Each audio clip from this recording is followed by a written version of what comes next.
on nitrogen, INMS, and the Edinburgh University to introduce the next song. Professor Sutton, come on!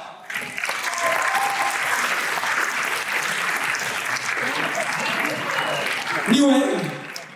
This is from Scotland, it's a kilt. Okay, thank you, Ricky.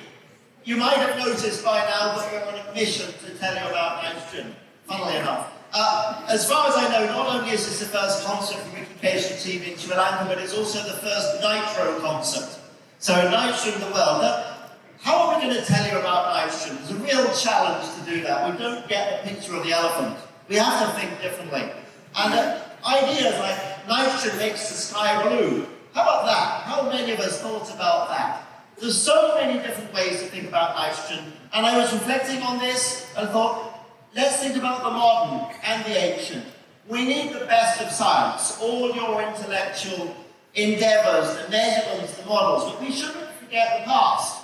And interestingly, if you dig a bit back in the past, you find out when somebody wrote a composition, the ancient philosophers in the Asian European tradition would say that you should look at it at perhaps 3 levels, even 4, and it gets harder as you go into them.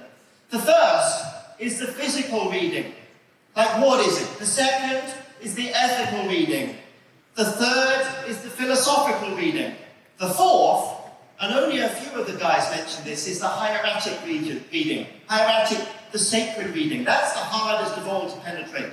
So what about these layers? The first, the physical meaning. Nitrogen, the sky blue, it's flowing out of agricultural traffic, wastewater, all over the place.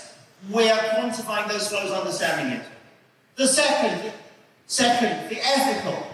What about those impacts? What are we doing about it? As countries, as governments, sitting here, joining today, how fast should we take action? That's a real challenge for the world to grasp.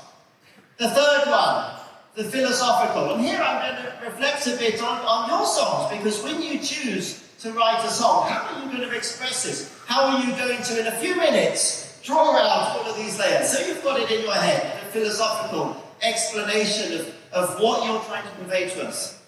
The fourth and the hardest is the hieratic, the sacred meaning, and that's the one that's buried. And here you've got to get in the mind of the maker. Whether it's the mind of the maker of Ricky and composing this, or the mind of the maker of the universe, that's hard to penetrate.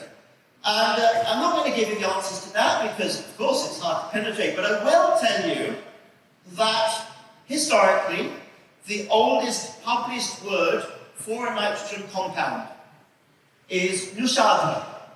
Nushadra is a Central Asian word, and it means immortal fire. So that particular nitrogen compound means immortal fire.